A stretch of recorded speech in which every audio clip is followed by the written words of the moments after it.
Bienvenue sur Doctrine Apostolique, notre chaîne d'exploration de la parole de Dieu. Encore une fois, nous sommes contents de vous savoir connectés et nous sommes en pleine exploration du livre d'Exode. Nous avions commencé à parler de comment Moïse a été élevé sur l'Égypte. Il a été appelé pour délivrer le peuple de l'esclavage de l'Égypte.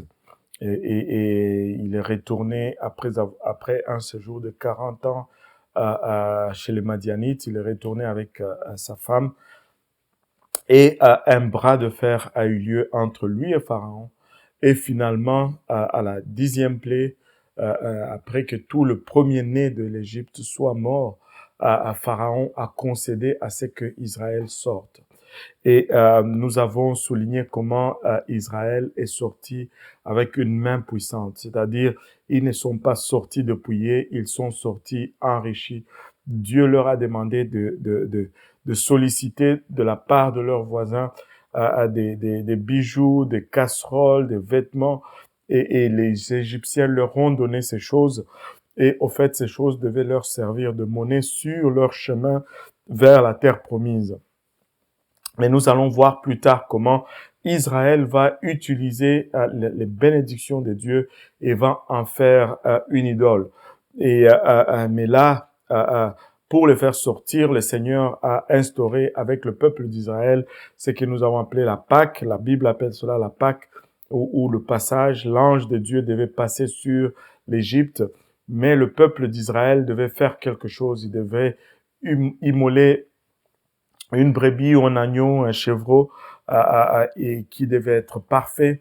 Il devait garder ce chevreau pendant 4 jours, à partir du 10e jour, et pendant ces 4 jours, il devait examiner continuellement cet animal pour voir s'il n'y avait pas de défaut. Et nous avons pu faire le parallèle avec ce que le Seigneur est venu accomplir. Le Seigneur est devenu littéralement cet agneau pascal pour nous, pour notre sortie du péché qui est l'Égypte, qui est le type du péché. La délivrance au fait d'Israël de l'Égypte est vraiment le type ou l'image ou l'ombre de notre sortie de ce monde de péché. Et donc, Israël mange la Pâque et nous avons souligné également comment ces choses n'étaient pas des secrets. Donc Moïse enseignait en public.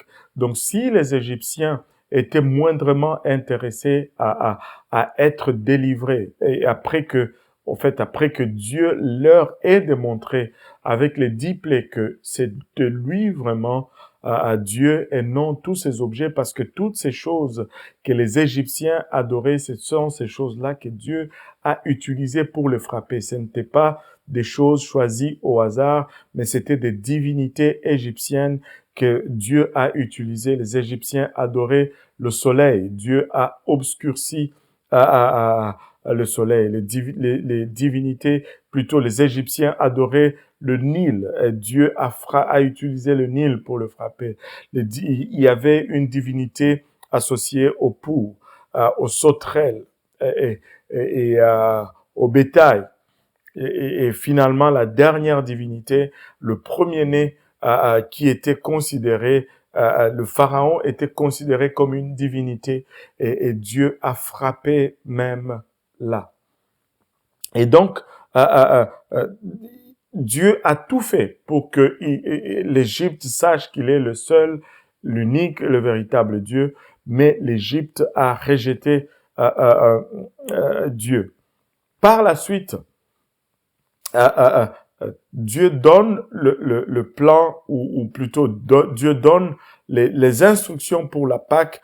Encore là, ce n'était pas des instructions cachées. Israël ne faisait pas cela en secret. Si l'Égypte voulait faire cela, ils allaient être épargnés, parce que quand l'ange de Dieu passe par-dessus l'Égypte, il ne regarde pas les maisons en se demandant est-ce une maison d'Israélites ou est-ce une maison d'Égyptiens. L'ange de Dieu regardait est-ce qu'il y a le sang à la porte? Est-ce qu'il n'y a pas de sang à la porte? S'il n'y a pas de sang, il entrait et il frappait. Et c'est le même principe encore aujourd'hui. Dieu nous a donné une opportunité d'avoir cette marque de sang sur nous. Et cette marque de sang sur nous, nous l'obtenons lorsque nous entrons dans le eau du baptême et que le nom de Jésus-Christ est invoqué sur nous. Le nom appelle le sang et c'est ça qui ôte nos péchés et qui nous épargne de la mort que le péché amène sur nous. Maintenant, Pharaon perd son fils. Il supplie maintenant à Moïse à prendre tous les peuples et à quitter. Et les Israélites sont littéralement chassés parce que là, les Égyptiens sont épeurés. Ils ont très peur de ce qui se passe. Chaque maison est frappée en Égypte. Tout premier-né de chaque maison meurt. Tout premier-né, même de leur bétail, meurt. C'était un jour comme il n'y en avait jamais eu en Égypte. Il y avait deuil dans chaque maison et c'était impensable. Imaginez-vous un peu, il y avait des cris, des pleurs dans chaque maison. C'est irréaliste, c'est dur. Et face à cela, Pharaon s'est résolu littéralement de chasser Moïse. Et Moïse a pris maintenant les enfants d'Israël et ils l'ont suivi. Ils étaient au plus de 600 000, ceux qui avaient 20 ans et plus, qui étaient à mesure de prendre l'arme. Et c'était un grand nombre, un très grand nombre. Et nous avons essayé de faire une tentative. Ça, c'est sans compter les femmes et les enfants et les vieillards. Donc, la plupart des érudits nous disent que ils étaient entre 2 millions et 6 millions. Les chiffres varient entre ce nombre-là, mais c'était une grande foule qui sont finalement sortis de l'Égypte. Et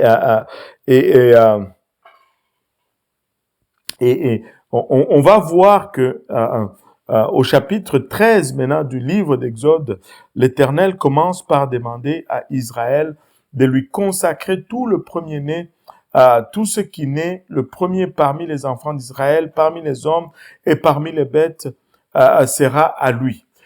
C'est la loi un peu de la prémisse. Parce que Dieu dit, j'ai pris le premier-né de l'Égypte, je prendrai également le premier-né d'Israël. Et Israël est sorti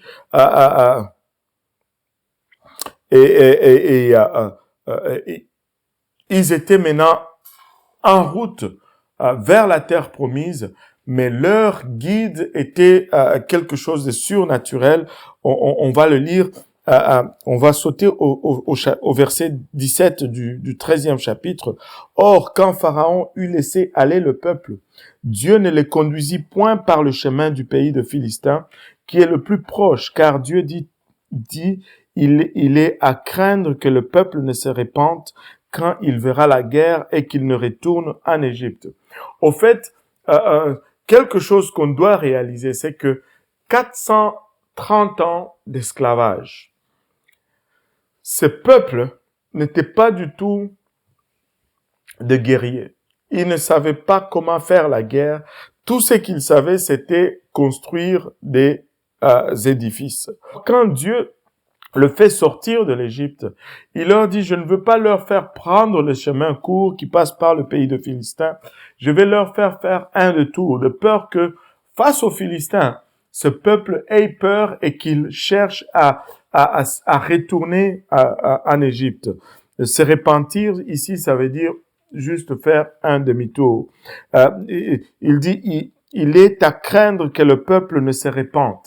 Se repentir, le verbe repentir vient du grec métanao, qui veut dire tout simplement un demi-tour. Mais bien sûr, ça c'était écrit en hébreu.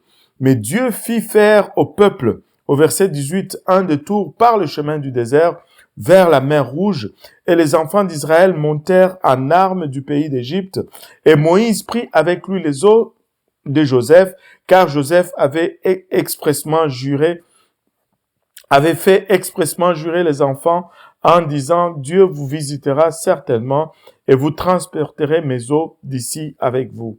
Or, ils partirent de Sukkot et campèrent à Étam, au bout du désert, et l'Éternel alla devant eux le jour dans une colonne de nuée pour les conduire par le chemin, et la nuit dans une colonne de feu pour les éclairer afin qu'ils marchassent jour et nuit.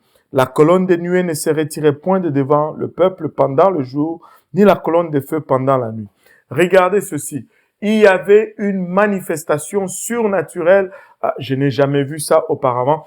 Il y avait une manifestation surnaturelle au quotidien qui guidait le peuple. Mais malgré cela, le peuple a eu à douter. Malgré cela, le peuple a eu à se demander constamment s'il ne devait pas retourner en arrière.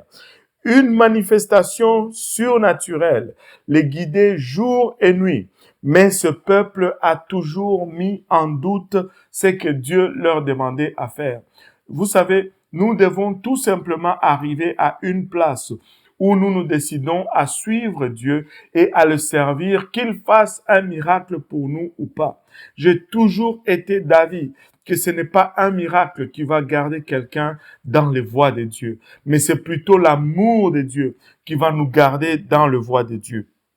Au verset 14, la Bible nous dit, « Et l'Éternel parla à Moïse en disant, parle aux enfants d'Israël, ou plutôt au verset 14, qu'est-ce que je raconte? Au chapitre 14, le premier verset, « Et l'Éternel parla à Moïse en disant, parle aux enfants d'Israël, et qu'ils retournent et campent devant Pi-Hahiroth, entre Migdol et la mer, devant Baal-Tsephon. Vous camperez vis-à-vis de ces lieux près de la mer. Et Pharaon dira des enfants d'Israël, ils sont égarés dans le pays, le désert les a enfermés, et j'endurcirai le cœur de Pharaon, et il le poursuivra, mais je serai glorifié en Pharaon et dans toute son armée, et les Égyptiens sauront que je suis l'Éternel, et ils firent ainsi. » Donc, Dieu le conduit dans un chemin qui semble un peu sillonnant. Quand tu parcours le chemin qu'ils ont fait, ça semblait un chemin sillonnant. Ça semblait un chemin, un parcours de gens qui sont perdus. Et ils sont arrivés à une place, à Pi-Hahiroth. C'était, quand tu regardes sur la carte géographique, c'était une place où vraiment ils viennent par un chemin, mais ils arrivent à une place où le chemin s'ouvre à la mer, il y a des montagnes à gauche et à droite, et là Israël campe, et quand Pharaon entend cela, Pharaon dit, ces gens, ils ne savent pas où aller, ils se sont perdus dans le désert. Regardez le verset 5, or, on rapporta au roi d'Égypte que le peuple s'était enfoui, et le cœur de Pharaon et de ses serviteurs fut changé à l'égard du peuple, et ils dirent, qu'est-ce que nous avons fait, que nous ayons laissé aller Israël en sorte qu'il ne nous serve plus?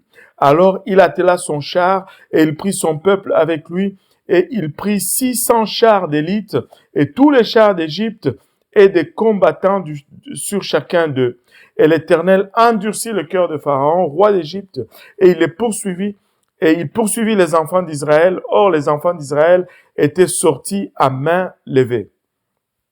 Et là, les Égyptiens les poursuivirent, et tous les chevaux des chars de Pharaon, ses cavaliers et son armée les atteignit, comme ils étaient campés près de la mer, près de Pi-Hahiroth, vis-à-vis de Baal-Tsephon. Là, voyez un peu maintenant la situation ici. Les Israélites sont pris en piège. La mer en avant une chaîne de montagnes à gauche, une chaîne de montagnes à droite, et leur chemin de retraite est coupé parce que les Égyptiens viennent à eux.